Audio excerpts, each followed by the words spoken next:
Excuse me, is this the reading room? Yes, I'm Saad Manzoor. And I'm Travis Howard. This is Reading Room Talk. Thank you for pressing play. Welcome.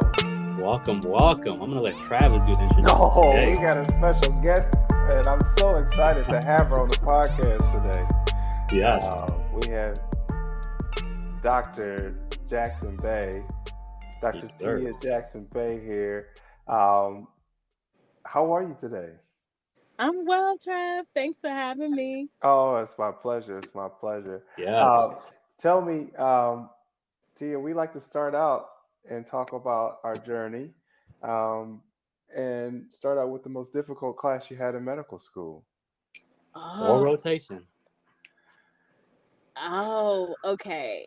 The most difficult class in medical school. Okay. For me, it was probably brain and behavior. Really? Brain and Yes, behavior. and I know you loved brain and behavior. I sure did. A little background. T and I went to the same medical school. Shout out to the University of Cincinnati. Shout out. Yeah. So funny thing is a little bit about my journey. So I'm originally from New York. I'm from Queens, born and raised. Oh, Queens. All right. I went to college very far from Queens in Nashville, Tennessee at Vanderbilt. That's not Queens. And between college and medical school, I actually was out of school for quite some time. I worked for about 2 years, and then I transitioned more into like the public health sector, was working with New York City Department of Health and Mental Hygiene. Nice. Actually, correctional public health.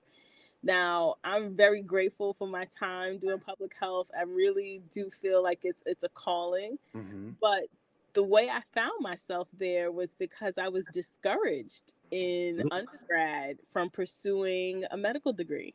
Oh, wow. And that had such a big impact on me that I didn't think I could hack it. So I was trying to figure out another way. So when you say discouraged, like what specific things were happening to you? I think there can be a very rigid view of what a pre-med student looks like. Oh, yeah. I, was told, okay, you have to be a biochemistry major or, these science classes, which I enjoyed, but I actually really enjoyed like humanities too. Mm-hmm. So I found myself in a non-science major, but taking all of my pre-med, requisites in addition. So I was carrying all of these courses, and I think I got like a B or something in organic chemistry, and that's a great accomplishment, by the way. Oh, but you think it's the end of the world. But let me tell you, and the whatever his name was, the health professions advisor told me I should need to look into nursing school. No shout out. Because B's were not gonna cut it. And I took it to heart. I no lie, if you look at my transcript, the next semester I took nursing classes. Wow. Oh my gosh. Because I was like, okay, so not good enough. Mm-hmm. So super important. But then I found my way to University of Cincinnati, to my people. Yeah. And I had a great experience there, and I absolutely loved it. Yeah. And so, the hardest part of my undergrad journey, I would say, was physics. And definitely the hardest part in like, your clinical coursework in medical school for me was brain and behavior. So brain and behavior is like psychiatry? It's I guess it's like neuroscience. Neuroscience? Okay. For us, it's all like the pathways and crazy nerves and all of that stuff. And I like drawing the pictures, but I hated it. Oh my God. So was it like was it the pathways part of the neuroanatomy? What was it? I think it was the pathways and just like remembering everything. I just remember, coming into medical school with a tremendous amount of trepidation, right? I had that kind of chatter in the background of what this advisor told me from the start. Discouraged off the rip. It's not absolutely. I had been out of school for a while, versus a lot of the peers had just literally graduated college. Mm-hmm. And it took a while to get back into a study mode.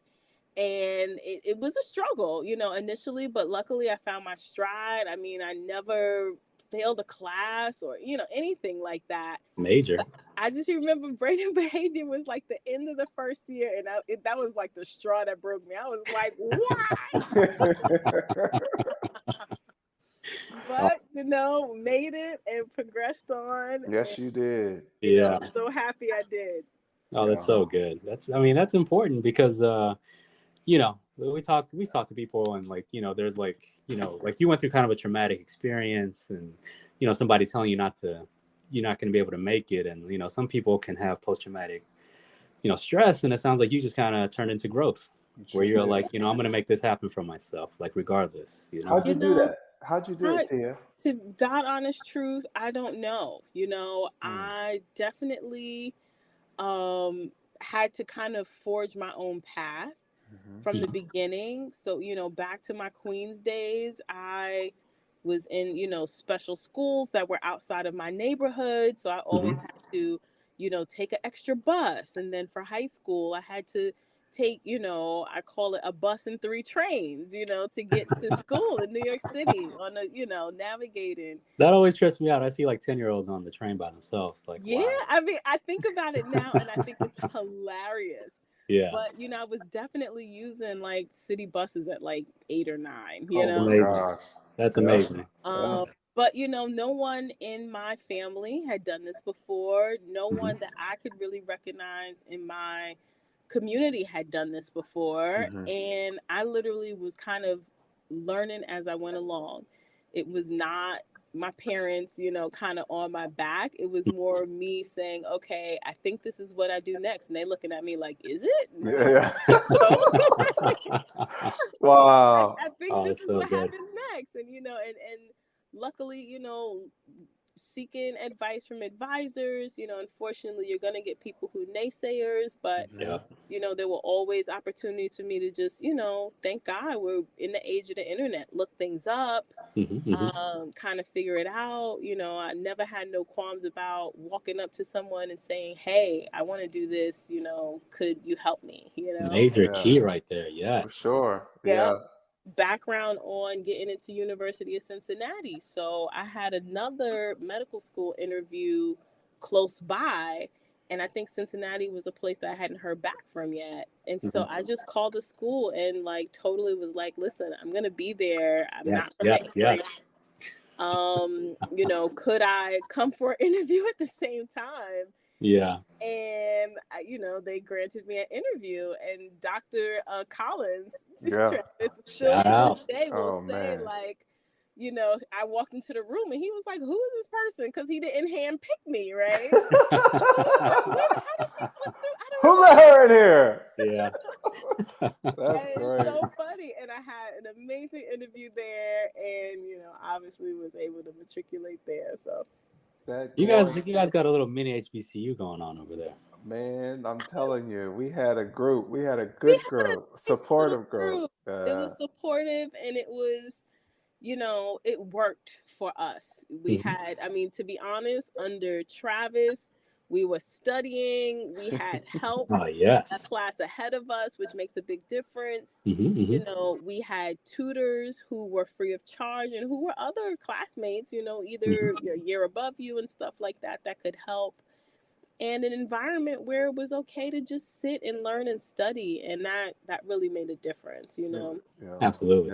And you had a good crew. Some of your classmates, you know, we hope to get them on the podcast as well. Just doing big things at various universities and just living life as happy physicians. And that's the key, right? You can work so hard to become a physician and achieve all these great goals.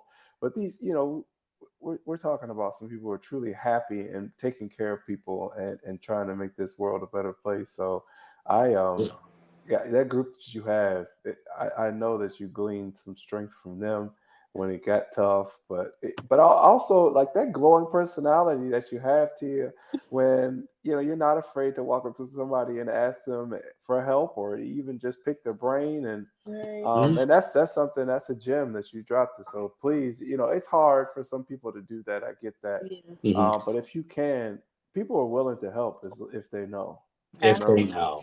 Exactly. You know, You gotta think of it just as a notification. You're just notifying them, hey, Yep. I'll take some help. Yeah. And people say the worst they can do is say no, right? And you're exactly where Exactly. you are. So you just don't know They until weren't helping you before.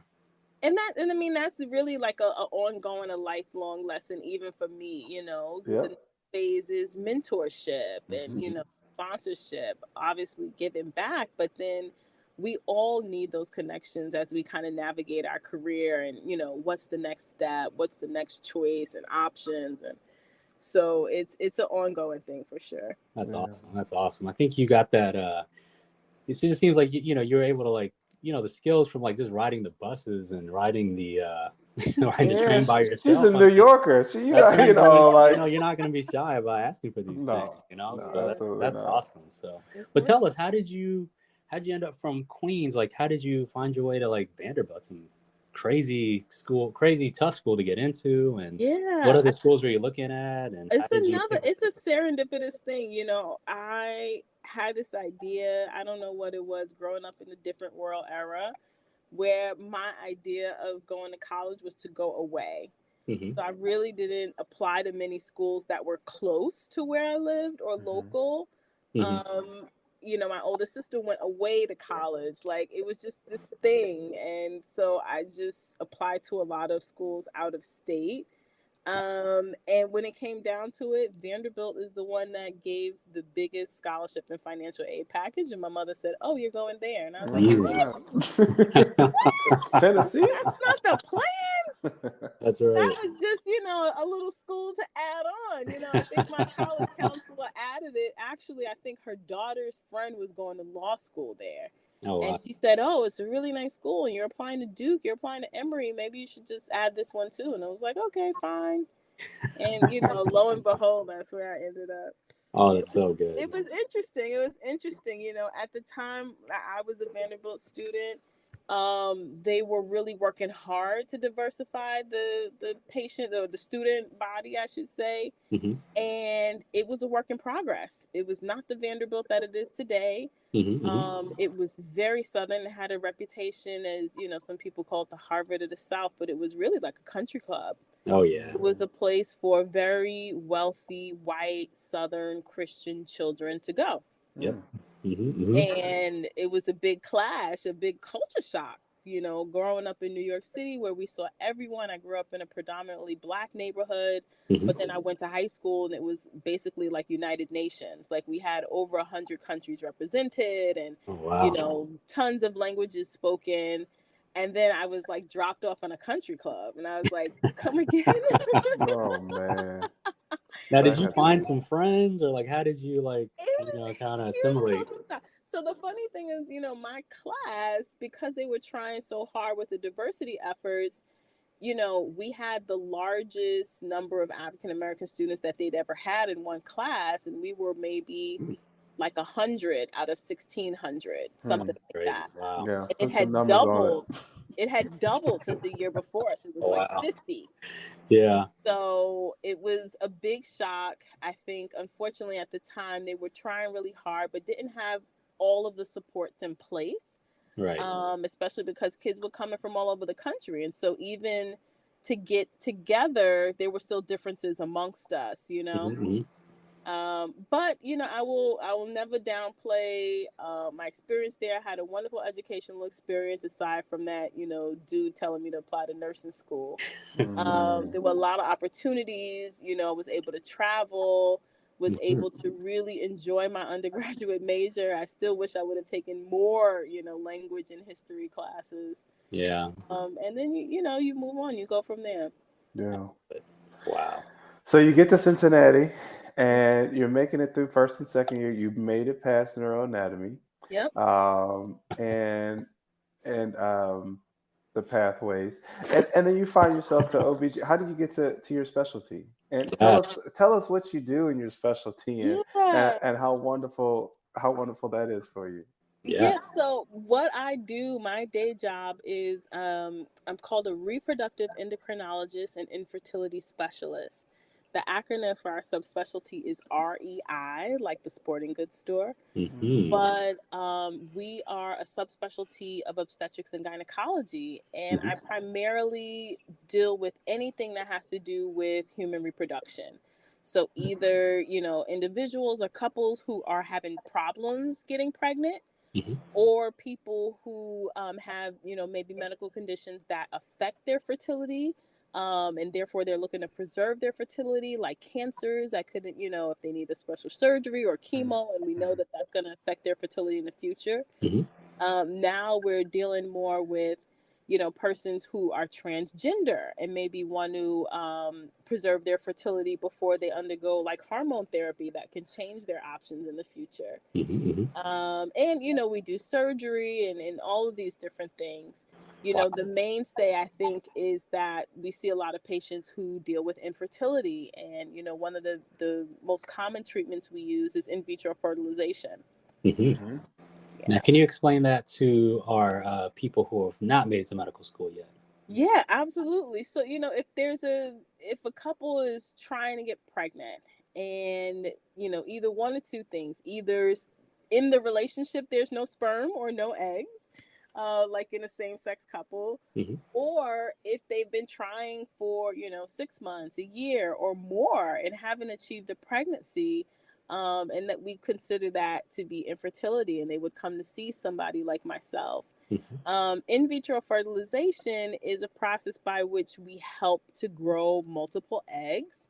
We remove those eggs from the body and inseminate them with sperm in a lab. So this is all happening in vitro instead of in vivo, which would be in body.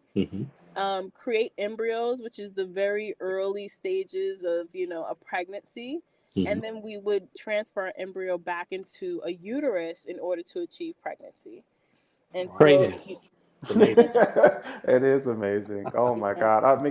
I know you make so many people, so happy, fulfilling dreams and the gift of life. Exactly. Absolutely. How did you get to this specialty, this subspecialty? Well, actually, I have to give you some flowers real quick, because REI, I've heard, is like one of the toughest fellowships to get into, like in all of medicine. Oh yeah. So tell us. It's pretty selective, I will say. I'm not surprised. One of my partners loves to remind people that we're actually in training as long as neurosurge. That's right. And longer than, general cardiology, because they do 3 years of residency and 3 years of fellowship. We do 4 years of residency and 3 years of fellowship. Man. And so it's a great field. I absolutely love it. It's, again, one of those serendipitous things. I probably would have never known about it had it not been for University of Cincinnati. It was actually during an anesthesia rotation, like an anesthesia selective or something. I'm in the operating room, and we happen to be in the OR of Dr. Mike Thomas, who's a big REI at Cincinnati and nationally. He's going to be the president of our national reproductive medicine group next. Very cool. Oh, that's wonderful. Wow. So I'm in the operating room with him, and he's heard me tell this story multiple times, but I'm doing the anesthesia, and then I get, surgeons, I get a little bored after the patient's intubated. And so I'm kind of, peeking over, and he's doing something minimally invasive. Means he's using a camera inside the uterus, but we're all looking at a TV screen so we can see what's happening. And he's doing these hysteroscopies and laparoscopies, and I'm just so interested. And he's like, well, what are you doing up there? Like, you need to come around here. And, oh, yeah. Just telling me about the surgery and what happens and kind of pimping me and stuff. And so at the end of this OR day, he said, listen, if you're interested in this, you should come and join our research meetings. Wow. And, made one of his fellows give me the information. And that was it. And I literally, as a medical student, started going to their research meetings. If I was on a rotation that allowed, because it started at 5:00 on Mondays, I'll never forget. Wow. If I was on a rotation that allowed, I would just pop in. And that way I got on a few research projects, and they just kind of got to know me. And I'd be there with the fellows, and they were doing their didactics, and I'd just be listening in. That's awesome. And I thought this was such a cool field. I come from a huge family. I had no idea that some people struggled so hard to build their families. And that just struck me as so heartbreaking that, you know, people could work so hard and not achieve something that we obviously took for granted. Right. And that was my introduction to the field. And to be honest, I haven't really looked back. That's awesome. So you basically chose OBGYN knowing you were going to try to do REI at the time. Yep. I had an interest in women's health for sure. I really enjoyed it, but I knew that was going to be the end result, was eventually to be an REI. Gotcha. Now, how did that affect like how you chose like your residency program then? Well, for me, it was important to be at a place that was going to give me well-rounded exposure to all of the subspecialties, knowing that I wanted to, you know, how competitive subspecialty applications can be in fellowships. Oh, yeah. So I wanted access to all the subspecialties. I wanted a residency that was rigorous, that had good clinical volume, and that really, you know, I think when you're a medical student, you're very nervous about malignant programs. You know, what I mean by malignant is places where, you know, they have a bad reputation for not being very humanistic. Kind of, you know, just really rough on people and young doctors. And I was going to say, it's crazy. I mean, it can just be one or two characters that can kind of ruin the whole program. Sometimes it's not the whole program. Stink it up. That's so true. They stink it up. And, you man. know, especially in OB, I remember people telling me in Cincinnati, you shouldn't be an OB. You know, those women are too crazy. Those doctors are so mean. I think you're too nice for that field. Oh, you're never going to sleep again. Oh, your life is going to be this and that. And I was just like so nervous. So a big, you know, thing to me was I wanted to go somewhere where the residents were happy, where the education was solid, where I could, you know, not feel, you know, as all residents probably do feel at some time, you know, depressed and forlorn. And I'm picking up on a trend though, Tia. Along your path, some people come at you with that negativity. You can't do it. It's not going to work out for you. You're not going to sleep. You should be a nurse. And you have a way of just pushing them aside and keeping focused on your goal. That's queen. I think that's amazing. And I'm grinning from ear to ear hearing you talk about how you overcame all of that. Because at some point inside myself, we all have encountered the naysayers, and you have to have a way of they have to be there how to get through that. So yeah, they got to be there. Yeah, this is how it is. So that's really good though. That's awesome. I mean, you made it happen for yourself. You went out there and you knew what you wanted to do. You kind of luckily ran into people along the way that helped you, and people along the way that you were able to be like, I'm not going to take your advice, but thank you. Absolutely. You know, for residency, I landed at Duke, and it was a great match. Well, first of all, you don't land at Duke. You get selected for Duke. Congratulations. That's true. It was my top choice. I was super happy to go. And I had a great experience there, you know, in terms of exposure. You know, I just knew clinically I was going to be very strong leaving that program, and I really felt that. So there was no complaints on my end there. But you're right, Travis, you know. Even my chair at Duke was like, "You sure you want to be an egg sucker?" Oh, wow. Yeah, he wanted me to be MFM. The gynocs wanted me to be an onc. You know, everybody was like, "Why don't you do something else?" Oh, you're getting recruited. But part of that is because people don't think that Black women have infertility. Right? Okay. And so, you know, part of that was like, well, you're so...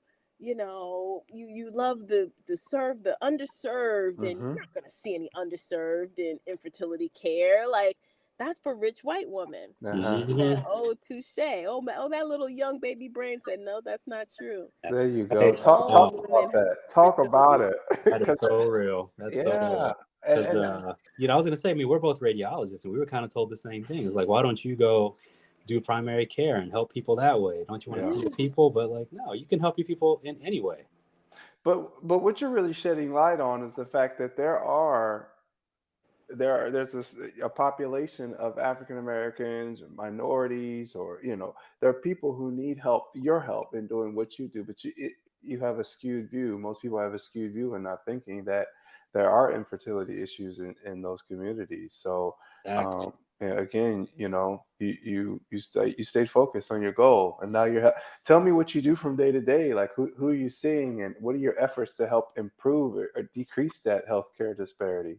Yes. Absolutely. So I see literally all comers from all walks of life, from, you know, patients who can pay for these kind of services out of pocket to patients who, are on public insurance and maybe had to save, to pay a $400 consultation fee to see Yep. me.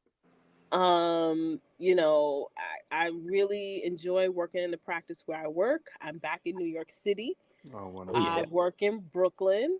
Okay. I'm REI at RMA of New York in Brooklyn. And, a big part of the draw for me was working in one of the most culturally diverse counties in the country. Because I wanted to make sure that everyone knew that you matter, Mm-hmm. and that your concerns for family building matter. And look, you have options right here where you live. Exactly. And so my patient population reflects that. I see everybody. Oh, So man, cool. that's They great. come heads over heels, and all with the same goal, either to just learn more about their own reproductive health, which I really encourage. There's a lot more, younger people and younger women who are saying, I didn't really talk about this growing up. I don't really know, I want children in the future. I'm not ready for them now. What are my options? Mm-hmm. All the way through, persons who have been trying for a long time. And they're running into difficulty. And, sometimes they also tell stories of, being mistreated in other places, their concerns not being heard, them not feeling valued or just comfortable, with providers. Mm-hmm. I mean, that's a very sensitive topic. They're coming in to talk to you about Absolutely. something super, super sensitive. So, they Yeah. have to be comfortable. Yeah, it is. Absolutely. What's most challenging about your job now to you? Your career, I should say. I would say a few things. One, these first few years out of training is kind of like, so now what? When you're in training, you're always preparing for the next step, right? Uh-huh. Right. You're in medical school, all you can think about is residency. When you're a resident, you're like, I got to do fellowship, or even year to year, got to do this, got to do that.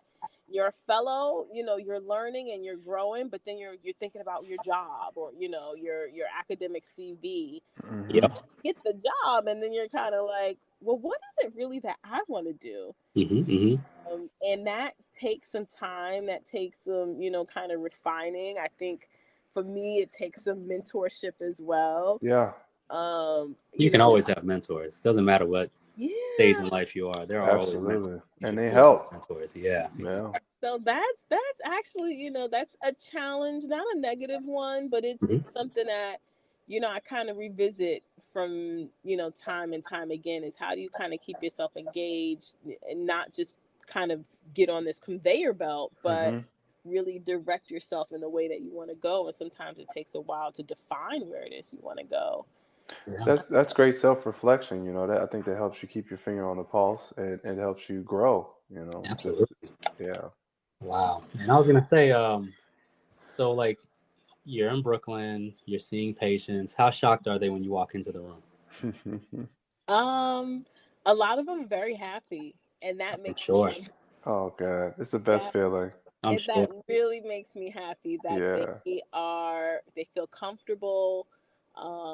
They feel like they can let their hair down. They're taking Yes. cars for everyone that they know. Yeah, buddy. And we're all practicing the same medicine, but there is something about being familiar. And like I said, my patients come from all walks of life, and I felt this way in other cities. I feel most comfortable in a diverse setting. And that doesn't mean a Black setting. That means where everybody feels comfortable to do them. Yes. And I think that's what my patients feel too, is like it helps them to feel like things are progressive, things have changed. I have, so many patients say, I'm happy to have a female physician. Like, even my mom says, like, that's incredible that all of your girlfriends are OBGYN. She said, I've never had a female OBGYN, Oh, that's so so cool. it's cool, in that regard, for sure. I love it. And I guess on that same note, can you tell us about where you are last week? At NMA? Yeah. Oh, yes. Oh, yeah. So, NMA, or National Medical Association, was founded in 1895. And this is, one of the oldest organizations that caters to the needs of African American physicians in the U.S. Mm-hmm. The reason why NMA was founded was because there were colleges and then medical schools where Black people could attend after, slavery was abolished and during Reconstruction. But the reason being is because you were not allowed in white hospitals, and you could not treat white patients. Mm-hmm. And you could not join white professional organizations like Talk the about it. AMA. Mm-hmm. Right. Mm-hmm. Right. So a group of doctors tried to petition to join the AMA. They were denied. And they said, we're going to have to create our own organization. Because remember, at this time, the country was completely segregated. Mm-hmm. You could have anything you want, but just don't cross this line. So, there were Black doctors, there were Black lawyers, there were Black teachers, bankers, entrepreneurs, business people. But that was because you keep that over there. Mm-hmm. And so, the AMA or the NMA grew out of that. And became this organization that's still relevant today because it looks out for, the interests of African American physicians. It's really kind of shifted its focus more towards, health disparities and Mm-hmm. helping patients of color, just address issues and topics that are important to us. And so they have an annual meeting every year. And I attended maybe the past few meetings. Of course, with COVID, I think we had stopped 1 or 2 years. Yeah.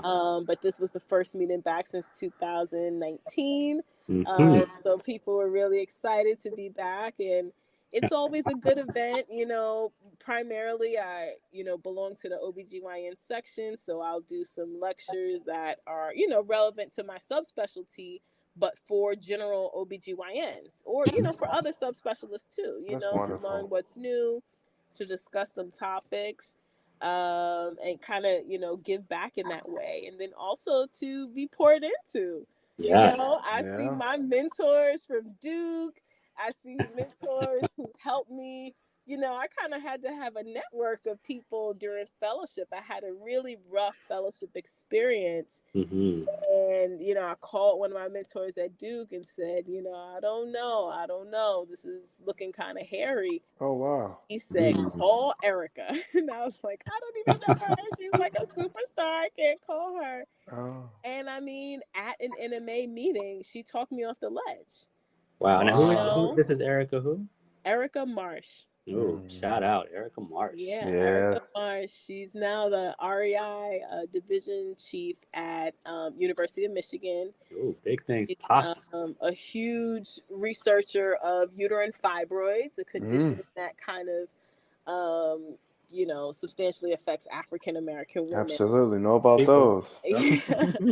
And so she just talked me down in just such a calm, nice way. And I mean, between her and other people just saying, just hang in there, just stick with it. Mm-hmm. And Mama made it. I couldn't even I was like falling all over her at this meeting. Like, can you believe it? Wow. Oh, man.